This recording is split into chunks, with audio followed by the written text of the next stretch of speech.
జై జాగృతి, టీజేఎస్ఎఫ్, టీజేఎస్ఎఫ్. Thank you. చాలామంది ఇంకా జాయిన్ అయ్యే వాళ్ళు ఉన్నారు. కాకపోతే మీడియా మిత్రులకు సంబంధించి కొంత మెసేజ్ ఇచ్చిన తర్వాత మళ్ళీ ఇక్కడే ఉండి అందరం జాయిన్ అవుదాము. ఇవాళ షేర్లింగంపల్లి, కూకట్పల్లి నుండి పెద్ద ఎత్తున తరలి వచ్చినటువంటి విద్యార్థులందరూ కూడా హృదయపూర్వకంగా కృతజ్ఞతలు తెలియజేస్తూ ఉన్నాను. ఎందుకంటే తెలంగాణ జాగృతి అనే సంస్థ ముందు నుండి కూడా తెలంగాణ కాన్షియస్నెస్ని కాపాడడం కోసం, తెలంగాణ అస్తిత్వాన్ని కాపాడడం కోసం పనిచేస్తున్నటువంటి ఆర్గనైజేషన్. ఈ ఆర్గనైజేషన్ని స్ట్రెంథెన్ చేయడానికి, స్టూడెంట్ ఇష్యూస్ మీద పర్టికులర్గా ఫైట్ చేయడానికి వచ్చినటువంటి వారందరికీ ధన్యవాదాలు. బీజేవైఎం నుండి సాయి అనే అబ్బాయి తను జాయిన్ అవుతున్నాడు. మరి సందీప్, వర్షిత్, లక్కిరెడ్డి అండ్ చిన్ను వీళ్ళందరి ఆధ్వర్యంలో పెద్ద ఎత్తున షేర్లింగంపల్లి నుండి, కూకట్పల్లి నుండి తరలి వచ్చిన విద్యార్థులందరికీ కూడా మళ్ళీ ధన్యవాదాలు. మీకు తెలుసు, ఇదివరకు తెలంగాణ స్టేట్ కోసం మనం కొట్లాడినప్పుడు, ఫైట్ చేసినప్పుడు students were at the forefront of the moment. ఖచ్చితంగా సామాజిక తెలంగాణను సాధించేటటువంటి క్రమంలో మళ్ళీ ఒకసారి విద్యార్థులు ముందు వరుసలో ఉండాలని నేను మనస్ఫూర్తిగా కోరుతున్నాను. ఆ క్రమంలో ఇవాళ టీజేఎస్ఎఫ్లో జాయిన్ అయినటువంటి మనందరం కూడా పనిచేయాలని చెప్పి నేను మీ అందరినీ కూడా కోరుతా ఉన్నాను. అంటే ముఖ్యంగా మనందరికీ తెలుసు, చాలా డిగ్రీ కాలేజెస్ నుండి మీరు అందరూ వచ్చిండ్రు. ఇవాళ ఫీ రీఎంబర్స్మెంట్ రాక చాలా రోజులు అవుతుంది. దాదాపు 8,000 crores ఈ స్టేట్ గవర్నమెంట్ ఫీజు రీఎంబర్స్మెంట్ ఇవ్వకుండా కూడా విద్యార్థుల్ని సతాయిస్తున్నటువంటి పరిస్థితి. కొన్ని ఫ్యామిలీస్ హంబుల్ బ్యాక్గ్రౌండ్స్ నుంచి వచ్చినటువంటి వారు, మదర్ ఫాదర్ ఇద్దరు కష్టపడి పనిచేస్తే ఇల్లు గడవనటువంటి విద్యార్థులు రాష్ట్రంలో చాలామంది ఉంటారు. అటువంటి వాళ్ళు చాలామంది పిల్లల్ని చదువు మానిపేస్తున్నటువంటి పరిస్థితి ఉంది. ఎస్పెషలీ ఆడపిల్లలకు ఆ ప్రాబ్లం ఇంకా ఎక్కువైతున్నటువంటి సందర్భం. అందుకే టీజేఎస్ఎఫ్లో ఇవాళ జాయిన్ అయినటువంటి మిత్రులందరితో కూడా నేను విజ్ఞప్తి చేసేది ఒకటే, we should fight for the issues of students, for the welfare of the student.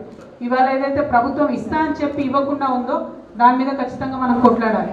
దానిలో ప్రధానంగా ఒకటి ఫీ రీఎంబర్స్మెంట్ అయితే, ఇంకొకటి రేవంత్ రెడ్డి గారు ప్రామిస్ చేసింది ఏంటంటే విద్యా భరోసా కార్డు ఇస్తాం మేము. దాంట్లో ఏం చేస్తామంటే ఫీజు కడతాం స్టూడెంట్స్కి, దాంతోపాటు ఒక 5 లక్షలు క్రెడిట్ కార్డు లాగా ఇస్తాము ప్రతి స్టూడెంట్కి. మీరు ఎక్కడంటే అక్కడ దాన్ని స్పెండ్ చేసుకోవచ్చు అని చెప్పి వాళ్ళు వాగ్దానం చేయడం జరిగింది. ఇవాళ టీజేఎస్ఎఫ్ నుంచి మనం గుర్తు చేయాలి మళ్ళీ ఒకసారి గవర్నమెంట్కి, మీరు ఈ ప్రామిస్ చేసిండ్రు, చెప్పింది చెప్పినట్టుగా చేయండి అని గుర్తు చేయాల్సినటువంటి సందర్భం. టీజేఎస్ఎఫ్ అంటే ఒక మెరుపులాగా ఉండాలి, టీజేఎస్ఎఫ్ అంటే ఒక ఉరుములాగా ఉండాలి. డెఫినెట్గా టీజేఎస్ఎఫ్ ఏదైనా కార్యక్రమం తీసుకుందంటే గవర్నమెంట్ 2 సార్లు ఆలోచించే విధంగా పని చేయాలని చెప్పి మీ అందరినీ కూడా నేను రిక్వెస్ట్ చేస్తూ ఉన్నాను.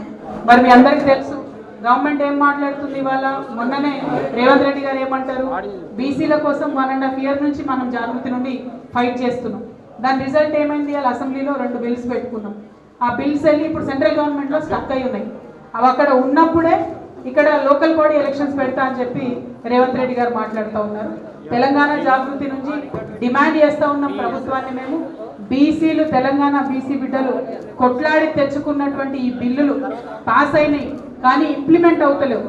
అవి ఇంప్లిమెంటేషన్ కాకుండా లోకల్ బాడీ ఎలక్షన్స్ పెడితే మాత్రం మేము చూస్తూ ఊరుకోము.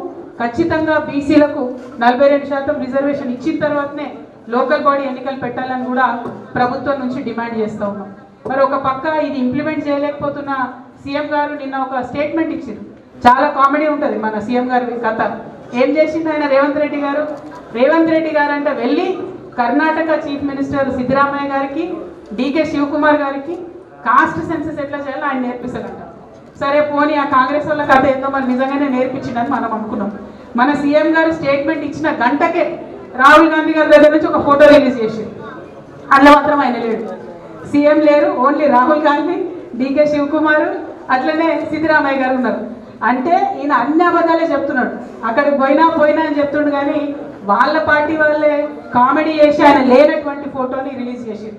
పాపం రాహుల్ గాంధీ గారి దర్శనం లేక సీఎం గారికి చాలా ఇబ్బందిగా ఉన్నట్టున్నది. ఏది పడితే అది మాట్లాడుతున్నటువంటి పరిస్థితి మనం చూస్తున్నాం. కాబట్టి సీఎం గారిని మేము కోరేది ఒకటే, మీ దర్శనాలు ఆ సంగతి పక్కన పెట్టి పీపుల్ ఇష్యూస్ మీద మాత్రం మీరు ఇమీడియట్గా స్పందించండి.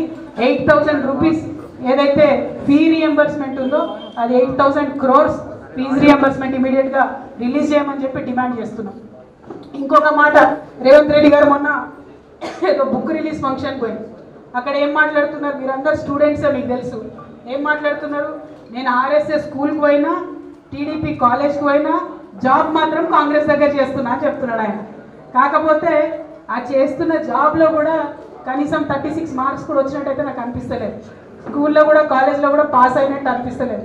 ఎందుకంటే ఆర్ఎస్ఎస్ స్కూల్లో ఏరి టీడీపీ కాలేజ్లోకి పోయి ఉద్యోగం కాంగ్రెస్లో వచ్చిందంటే అర్థం ఏంటి, ఎంత క్రెడిబిలిటీ లేనటువంటి వ్యక్తి అన్నది ఒకసారి ఆలోచన చేయాలి. ఇక అవన్నీ ఒకసారి పోన్లే అని పక్కన పెడితే, తెలంగాణ నుంచి కనీసం ఇప్పటికీ హాఫ్ సెంచరీ కొట్టిండ మన సీఎం సార్. దేనిలో హాఫ్ సెంచరీ కొట్టిందంటే ఢిల్లీకి ఫ్లైట్లో పోవడం. కనీసం తన మంత్రులను తను డిసైడ్ చేసుకోలేనటువంటి సీఎం గారు, మంత్రుల శాఖలను డిసైడ్ చేసుకున్నటువంటి సీఎం గారు, ఇంత బలహీనమైనటువంటి ముఖ్యమంత్రి ఉమ్మడి ఆంధ్రప్రదేశ్ చరిత్రలో ఎప్పుడు కూడా లేరు. ఆఖరి ముఖ్యమంత్రి కిరణ్ కుమార్ రెడ్డి గారు కూడా ఇంత బలహీనంగా లేకుండే. ఇవాళ 50 times ఢిల్లీకి పోతున్నారంటే, ఏ చిన్న నిర్ణయానికైనా ఆయన ఢిల్లీకి పోతున్నాడంటే తెలంగాణ ఆత్మగౌరవాన్ని ఢిల్లీలో తాకట్టు పెట్టినట్టుగానే మేము భావిస్తూ ఉన్నాం.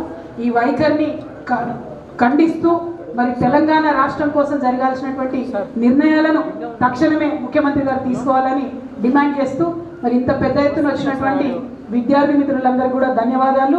వి should fight for Telangana's pride, we should fight for Telangana's identity. ఈ సీఎం గారు రాగానే తెలంగాణ తల్లి బొమ్మ మార్చేసింది, నెక్స్ట్ ఎంబ్లమ్ మార్చేసింది, స్టేట్ పేరు మార్చేసింది. అంటే మార్పు వస్తుంది అంటే మనందరం ఇంకేదో మార్పు వస్తుంది అనుకున్నాం. ఓన్లీ నేమ్ చేంజింగ్ తప్ప గేమ్ చేంజింగ్ గవర్నమెంట్ లేదు ఇది.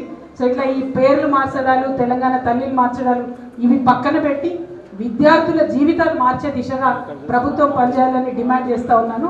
Thank you.